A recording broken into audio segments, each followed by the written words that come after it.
नमस्कार, उद्यमिता मित्र बिहार से अमित मधुकर का आप लोगों को बहुत सारा नमस्कार। आज हम बात करना चाहते हैं बिहार में उद्यमी योजना को लेकर बहुत ज़्यादा हलचल चल रही है बिहार में। और जितने भी 16,000 लोग हैं या जो वेटिंग में है, सब लोग के मन में अलग अलग तरह का प्रश्न आते रहता है। चूँकि अभी बहुत सारे लोग ट्रेनिंग के बाद अपडेट जानना चाहते हैं कि अब हमारा क्या होगा। उसमें बहुत सारी चीज़ें तो जो एक्टिविटी में लगे हुए हैं उन लोग को तो पता है, लेकिन बहुत सारे लोग को सही इन्फॉर्मेशन नहीं मिल पा रही है। चूँकि अभी हमारे यहाँ जो पदाधिकारी हैं उनका ट्रांसफ़र पोस्टिंग हो गया, और ट्रांसफ़र पोस्टिंग होने के बाद जो पहले से पदाधिकारी थे उनसे मेरा डायरेक्ट इंटरेक्शन हुआ या हो रहा था, तो बहुत सारी चीज़ों को हम साक्षात्कार कर रहे थे, सहज रूप से समझ रहे थे। लेकिन अभी क्या हो गया कि बहुत सारे पदाधिकारियों का ट्रांसफ़र हो गया, और ट्रांसफ़र होने के बाद बहुत सारी चीज़ को जो हम सहजता से समझ पा रहे थे और ले पा रहे थे, वो आसानी से हम नहीं ले पा रहे हैं। तो इसके साथ जो अभी हमारा विभिन्न तरह का अपडेट एकदम इतना जल्दी सिनेरियो में चेंज हो रहा है कि हम लोग को समझ में नहीं आ रहा है कि एक स्टेप के बारे में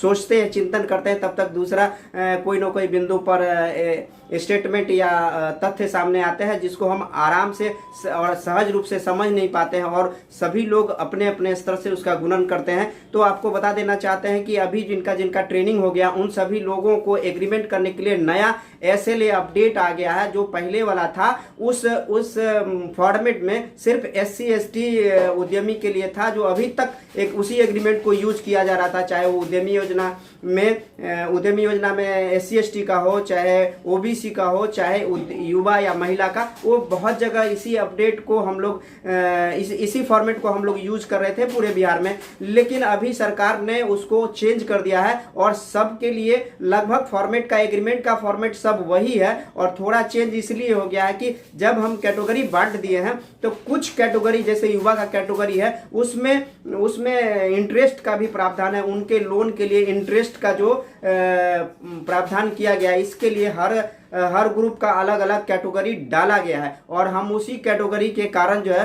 फॉर्मेट में बदलाव जरूरी महसूस हो रहा था, और बिहार सरकार ने इस पर स्टेप भी लिया है। तो अभी जो है, आपको पीछे दिन भी एक वीडियो आया था जिसमें अपडेट आ गया था कि DPR जो है सो गवर्नमेंट खुद बता दी है कि कौन कौन सा मशीन मोर और लेस अमाउंट भी फिक्स कर दिया है। तो जब आपका DPR बनेगा तो सिर्फ 4 लाख का डिटेल ही देना था, और अभी भी आपको 4 लाख के डिटेल को ही आपको दिखाना पड़ेगा। और उसी के लिए आपको जिला उद्योग, पूरे बिहार में जिला उद्योग केंद्र में कहीं कहीं तो काफ़ी हलचल हो रही है, जहां के लोग या पदाधिकारी जागरूक हैं, उनको बहुत जल्दी में एग्रीमेंट किया जा रहा है, ताकि 15 दिन के अंदर उनके अकाउंट में पेमेंट क्रेडिट हो जाए, कम से कम 4 लाख रुपया एज पर गवर्नमेंट गाइडलाइन।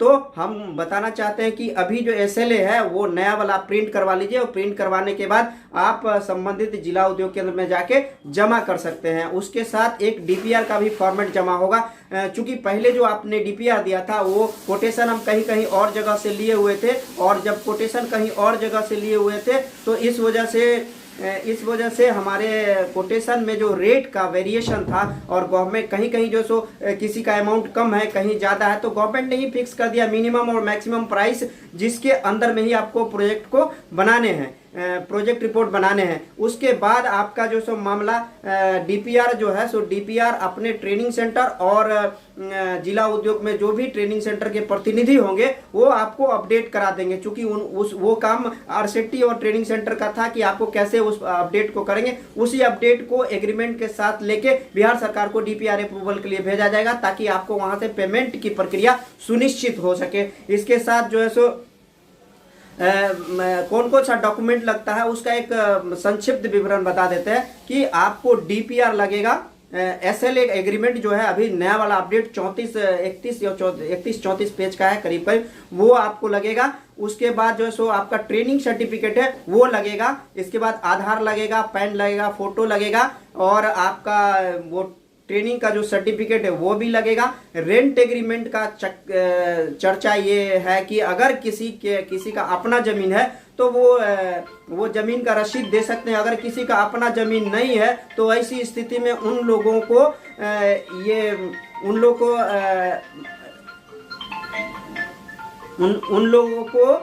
रसीद के साथ एक वंशावली बनवा के देना पड़ेगा। इसका जो जिला उद्योग केंद्र में मांगे जाने वाले कागजातों में मुख्य रूप से SLA एग्रीमेंट, आपका फोटो, सर्टिफिकेट, आधार कार्ड, जमीन का रसीद या किरायानामा, इसके बाद एक एफिडेविट जाएगा जिसमें ये कंसर्न होगा कि मैं ये जो लोन ले रहा हूँ, मैं बेरोजगार हूँ, पहले से मैंने कहीं लोन नहीं लिया है और मैं जो पैसा मिलेगा उसे इंडस्ट्री लगाऊंगा और मैं पैसा जो किसी मशीन वगैरह के परचेज के लिए मैं पैसा यूज करूंगा वो उनके अकाउंट में एनएफटी आरटीजीएस के माध्यम से दूंगा और ये मैं पूरा फैक्ट्री लगाऊंगा। अगर मैं ये सरकार के नियम का उल्लंघन करता हूं तो मेरा जो ये पैसा दिया हुआ वो सरकार वापसी के लिए स्वतंत्र है। इस तरह का एक एफिडेविट 100 रुपए के पेज पे आपको बनेगा, जो फॉर्मेट ऑलरेडी आपके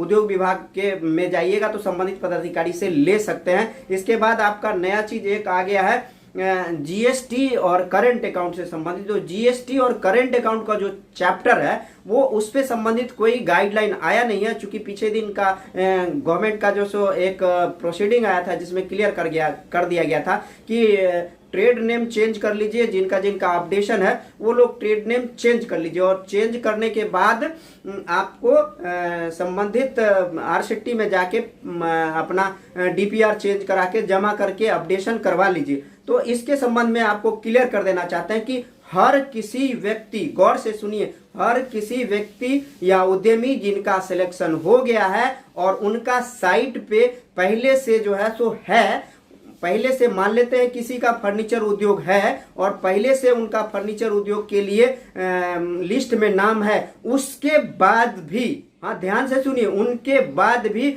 आप अपने प्रोजेक्ट को अपडेट कर लीजिए। क्यों कि पहले जो था वो प्रोजेक्ट रिपोर्ट में आपका आवेदन में जो आपका प्रोजेक्ट का सिलेक्शन था वो 102 था, अभी 48 हो गया। वो दोनों में अंतर क्या है? जैसे मान लेते हैं कि आपका स्टील फर्नीचर का प्रोजेक्ट है तो आपने शुरू में जो सिलेक्शन किया था वो स्टील फर्नीचर का था और आज स्टील फर्नीचर, अलमीरा, ट्रंक तीनों को एक ही जगह डाल दिया गया है। और उस समय में जब आप अप्लाई किए थे तो स्टील फर्नीचर अलग था, अलमीरा बनाने का अलग था और ट्रंक पेटी बनाने का अलग अलग था। तो आप जब अपडेशन करेंगे तो सबको अपडेट करने की जरूरत महसूस होगी और आपको अपडेट करना पड़ेगा और हम चाहेंगे कि उन सभी को एक साथ अपडेट कर लीजिए। अपडेट करने के बाद ही इस प्रक्रिया को आप पूरा कर पाएंगे, चूंकि जब नया साइट पर ये अपडेशन आएगा तो आपको हर हाल में उस अपडेट को देना पड़ेगा, क्योंकि गवर्नमेंट जो डाटा अब लेगी वो नए साइट से लेगी और आपको नए साइट पर हर किसी को अपडेट कर लेना है। क्योंकि अपडेशन के लिए जब आया हुआ, मान लेते हैं कि अगर मेरा सिलेक्शन अलमीरा के लिए है और अलमीरा वहां पर है तो हम उसको नए साइट पर जाके अपडेट निश्चित रूप से सारे लोगों को कर लेना चाहिए। क्योंकि अगर अपडेशन की बात नहीं रहती तो हमारा जो, मान लेते हैं कि फर्नीचर उद्योग मेरा था और मेरा ऑलरेडी सिलेक्टेड है तो वो टैब जो है सो खुला हुआ है और वो टैब खुला हुआ तो ऊपर में भी मेरा फर्नीचर उद्योग है और नीचे में भी मेरा फर्नीचर उद्योग, तो उसमें चेंज करने का ऑप्शन है, यानी अपडेशन का ऑप्शन आ गया। जो नए साइट पर जो सीरियल नंबर में मेरा फर्नीचर उद्योग है उसको हम सिलेक्ट करेंगे और नहीं करेंगे, मान लेते हैं किसी का अलमीरा या स्टील फर्नीचर था पहले भी और अभी भी है, तो हम कह रहे हैं कि उसको अपडेशन करने से क्या कि उसका जो प्रोजेक्ट का नेम है वो चेंज कर गया, उसका सीरियल नंबर और सिलेक्शन भी चेंज कर गया। तो आप सभी लोगों को लगभग अपडेट कर लेना चाहिए, क्योंकि साइट पर जब हम उस डाटा को गवर्नमेंट जब कवर करेगी तो पुराने साइट से डाटा नहीं लेगी, आपका नए साइट से डाटा लेगी। जैसे सिंपल सा उदाहरण अभी दिए थे कि स्टील फर्नीचर, किसी आदमी का स्टील फर्नीचर था, किसी का ट्रंक पेटी बनाने का था, किसी का अलमीरा बना, और उस समय 102 का जो प्रोजेक्ट का था उसमें से सबका अलग अलग विवरण था और इसमें सबको एक ही साथ डाल दिया गया, एक ही प्रोजेक्ट में सबको डाल दिया गया। तो ऐसी स्थिति में आपको हर किसी को, जिसका है भी या जिसका नहीं भी है प्रोजेक्ट सूची में 48 में, उन सबको अपडेट कर लेना चाहिए। क्योंकि गवर्नमेंट जब साइट से उठाएगी डाटा तो अभी वाला जो साइट पर जो अपडेटेड है सिर्फ उसी डाटा को अभी उठाएगी। ऐसी स्थिति में आपको अपडेशन बहुत जरूरी है। इसलिए अपडेट से संबंधित हम फिर से बोलते हैं कि हर लोगों को अपने साइट पे जाके और टोटल अपडेशन आपको करके उसके बाद एसएलए जमा कीजिए, डीपीआर जमा कीजिए और एग्रीमेंट पर साइन कीजिए। चूंकि अभी अभी जो आप भरेंगे वो अभी के अपडेशन के हिसाब से प्रोजेक्ट का नाम उसमें आएगा और सीरियल नंबर जो अभी प्रेजेंट के साइट के हिसाब से वही आ पाएगा। इसलिए आपसे रिक्वेस्ट है कि सब लोग अपने प्रोजेक्ट को अपडेट कर लीजिए। अपडेट करने से क्या होगा कि अभी वाला साइट का जो विवरण है वो गवर्नमेंट को मिल पाएगी और पुराना वाला जो है सो खत्म हो जाएगा। यानी कि पुराना वाला से डाटा जो आप गवर्नमेंट उठाएगी वो मैच नहीं कर सकता है। इसीलिए हम आपसे कहते हैं कि इसको चेंज करवा लीजिए। इसके बाद करंट अकाउंट और जीएसटी का मैटर है। करंट अकाउंट जीएसटी में अमेंडमेंट संबंधी कोई गाइडलाइन फिलहाल नहीं आई है। पीछे दिन 2016-17 में जो प्रोग्राम चल रही थी तो उनका नाम कुछ भी था, पर करंट अकाउंट अगर स्पेसिफिक डेट का था, जिस डेट को गवर्नमेंट ने नियत किया था उस डेट के बाद का किसी नाम का भी करंट अकाउंट था, उनको उस करंट अकाउंट में पैसा दिया गया था। तो हो सकता है कि इसी कारण से गवर्नमेंट जो है सो करंट अकाउंट और जीएसटी में अपडेशन के लिए कोई गाइडलाइन नहीं आया है, लेकिन नेचर ऑफ बिजनेस के हिसाब से हमको करंट अकाउंट में एचएसएन नंबर निश्चित रूप से चेंज करवा लेना चाहिए। मान लेते हैं कोई जो सो सैलून के संबंध में प्रोजेक्ट में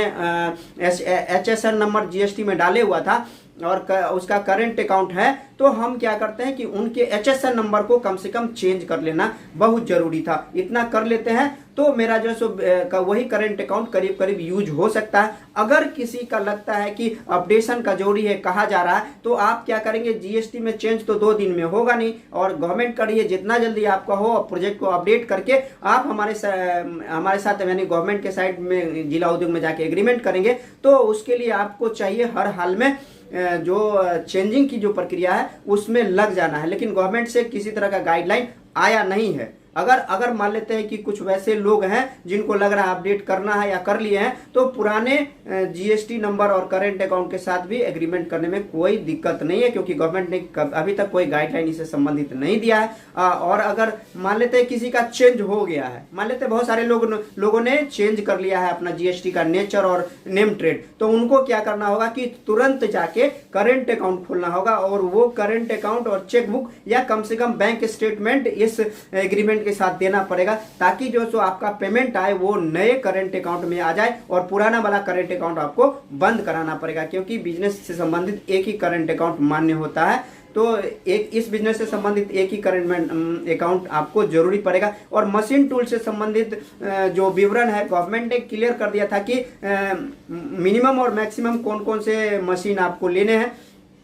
तो जो भी मशीन का डिटेल है वो गवर्नमेंट ने अपने एक्सपर्टीज के हिसाब से या अपने एक्सपर्ट के राय के हिसाब से जो जरूरी प्रोजेक्ट है उसमें जिस मशीन की जरूरत है उस मशीन को उसमें डाला गया है और मैक्सिमम कीमत दिया गया है, जो 6 लाख से कम किसी का नहीं है। किसी प्रोजेक्ट में ज्यादा भी हो सकता है, तो आप खरीदने के लिए स्वतंत्र है। 4 लाख रुपया का ही आपको डीपीआर में डिटेल देना है और 6 लाख गवर्नमेंट ने फिक्स कर दिया जो आपके डीपीआर में प्रिंट होकर आएगा। मॉडल डीपीआर है, उस मॉडल डीपीआर के हिसाब से पन्ना में आपको 4 लाख के विवरण को भर देना है और उस 4 लाख के विवरण को भरने के बाद आप वहां जमा कर सकते हैं। ये पूरे बिहार में लगभग एक तरह का चर्चा में आ रही है कि डीपीआर चेंज करना है या फिर वो जीएसटी करंट अकाउंट, सारे समस्याओं का लगभग हमने समाधान करने का कोशिश किया। और आगे जिस तरह का भी अपडेट आता है हम कोशिश करेंगे कि आपको उसे आपसे रूबरू कराते रहें। और आप अपडेशन तो निश्चित रूप से सारे लोग अपने साइट पर जाके आईडी पासवर्ड लेके कर ले। आईडी आधार नंबर है, पासवर्ड मोबाइल और ईमेल आईडी दोनों पर जाता है। अगर किसी का मोबाइल चेंज हो गया तो ईमेल आईडी पर निश्चित रूप से आपका पासवर्ड आएगा, उसे आप अपडेट कराइए। उस व्यक्तिगत पर्सनल डिटेल विवरण को आप यहाँ वहाँ जमा कर सकते हैं। मूल रूप से इन चीज़ों के साथ यानी 10 तरह का जो डॉक्यूमेंट है, एसएलए सर्टिफिकेट, आधार, पैन और आपका डॉक्यूमेंट्स जो भी है एजुकेशनल, वो सारा एग्रीमेंट, एफिडेविट और जो भी संबंधित सर्टिफिकेट है उन सारे सर्टिफिकेट के साथ उद्योग विभाग में जाके आप एग्रीमेंट कराएं। और हम समझते हैं कि बहुत जल्दी आप लोग को पेमेंट की प्रक्रिया पूरी होगी और बिहार में इंडस्ट्रियलाइजेशन के लिए आपकी जो एक लालसा है, एक जुनून है और एक तरह से लोग एकदम हैवरिंग कर रहे हैं, उनको एक पंख लगेगा। और बिहार में इंडस्ट्रियलाइजेशन के लिए आपका सहयोग बहुत जरूरी है। और खासकर उद्यमता मित्र बिहार का ये मंशा है कि बिहार में इंडस्ट्रियलाइजेशन हो, बिहार के लोग पलायन से रुके और इंडस्ट्री लगाएं। हमारी श्रम शक्ति से बिहार का विकास होगा और हम लोग इस ऐतिहासिक क्षण के साक्षी हो रहे हैं। और बिहार में इस परिवर्तन के लिए हम सभी मिल के काम करेंगे। इस वीडियो को जितना संबंधित लोग हैं उनके पास छोड़ दीजिए, ताकि जिनको भी थोड़ी बड़ी समस्याएं हैं उनका कुछ समाधान नैतिक रूप से हो सके। और बिहार में जो एक वेव चल रही है इंडस्ट्रियलाइजेशन का, उनके साथ सभी साक्षी और रूबरू हों। इस वीडियो को यहीं तक रखते हैं। नमस्कार, जय हिंद।